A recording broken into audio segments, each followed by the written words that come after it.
joining. If I'm looking over here, I am here with my Instagram fam, and when I'm looking over here, it's because I'm talking to my YouTube family. So today we're going to be talking about why do I keep on listening to the inner critic? Why am I listening to the inner critic? I got a very good question yesterday that I wanted to answer and share with you all today. So before we jump into it, I want to let you know that I have opened up my calendar and I will be receiving or creating space for some calls with some of you to work on some of the inner critic work. So if you are interested, use the link you're going to see in the description box to do so. But let's get into it. I want to share the question that I received.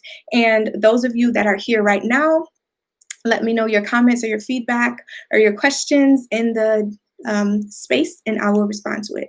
So the question I received says, I'm so grateful for this. You have opened my mind to a more and better understanding of this inner critic phenomenon, but please help me clarify some part of this that's still a bit cloudy for me. When I think, am I doing something or am I experiencing something, like is something happening to me? Am I the one generating these thoughts or am I receiving these thoughts if I'm not the thought? And thinking is only engagement. So I want to answer that one real quick. And say a lot of the times we do both. We are capable of generating thought. That often happens when we are in a creative state. That often happens when we might be in a meditative state and we generate and create our own thoughts. There are also many times when we are just receiving thoughts from outside sources, whether that be for some of the books we read, some of the echoes of other people's voices in our life. Sometimes that is from social media or the typical media.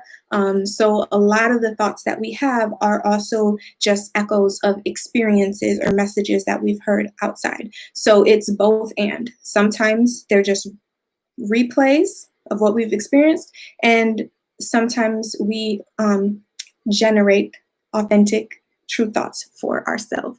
Thank you, all of you, for joining. I appreciate you. So I want to continue. It says, then why is the internal critic only associated with negatives about us? Is there any human phenomenon called my internal fan? So I like that. And my answer to that would be yes. I am so happy that I am part of this counterculture that is emphasizing self-care, that is emphasizing self-compassion, that is emphasizing self-love and building confidence and worth and value on just our intrinsic being and nature. So there is a response to that. It hasn't yet been the norm, unfortunately, for many of us, right? We weren't raised in believing that we were just worthy and valuable just because of who we are. A lot of us were taught that our performance or our appearance or our access to resources determines our value. And that is part of what this counterculture is doing, what many people in religious fields, spiritual fields, in the coaching industry, and the mental health field as well. We're teaching the people that we work with, individual by individual or family by family or couple by couple, you already have what you need within you to be able to flourish and succeed. We do not need to depend on external sources. They're great when we have them, but we already have what we need within, and remembering how to tap into that. The last part of the question says, what about being human predisposes us more to listening to our inner critic than our inner fan?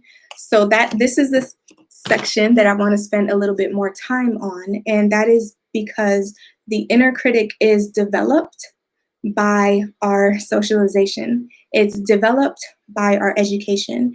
And I like that you use the word predisposed, because through genetic research, we're also seeing that the people that we are today, in our DNA, we're also expressing and there's the aftermath of the trauma that generations before us have experienced. So that's where that intergenerational trauma comes in. And so there is that predisposition to leaning towards the familiar.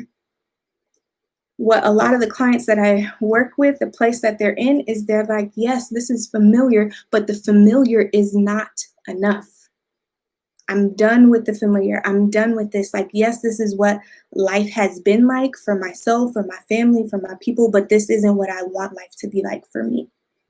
And that's when we are able to move into that conscious processing and that conscious change piece. So we listen more to the inner critic because that has what has been normalized. That's what has become familiar through our education, through our socialization. I wanted to share one quote with you. One of my favorite books is The Miseducation of the Negro by Dr. Carter Woodson. And his quote says, "When you control a man's thinking, you do not have to worry about his actions. You do not have to tell him not to stand here or go yonder. He will find his proper place and will stay in it. You do not need to send him to the back door. He will go without being told. In fact, there is no back door. If there is no back door, he will cut one for his special benefit. His education makes it necessary."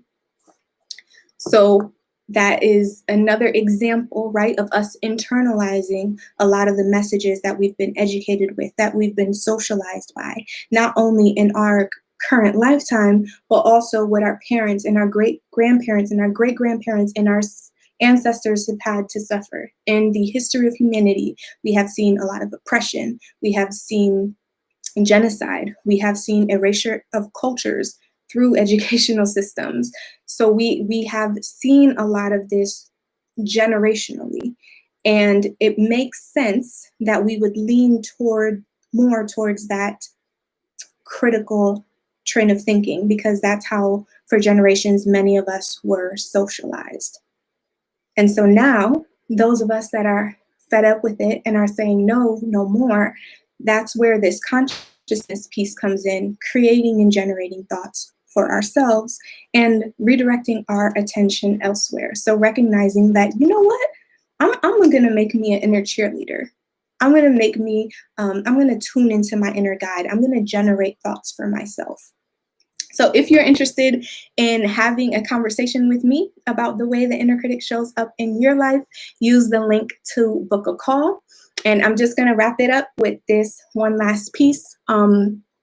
If any of you don't do anything in the comments live, and that is, if you've been working with me for any amount of time, you know that I do my best to shy away from any type of binary thinking. So I don't even want us to get caught up in the trap of the inner critic versus the inner cheerleader. And I'm just going to be in the inner cheerleader most of the time, because that cheerleading isn't always appropriate. So I want to get out of that either or trap and go into a state that allows us to process the complexity of our lives. And so I teach my clients how to create their inner compass. So whenever the inner critic comes up, practice compassion and understanding for how it even developed. Recognize that it's coming up for a reason, and it's not me, and I'm not crazy, and I'm not a masochist or any of those other things. And be like, but I am choosing to be done. I'm done with this loop. I'm done with getting stuck in this train of thought. So I am releasing the inner critic, and I am redirecting my attention to my inner compass. And that inner compass is based off of your core values, the core essence of who you are, your guiding principles. All right, I hope this was helpful. If you have any questions or comments, let me know. And I look forward to speaking in more depth with some of you on our phone calls this month. All right, I'll see you in the next video, and thank you for watching.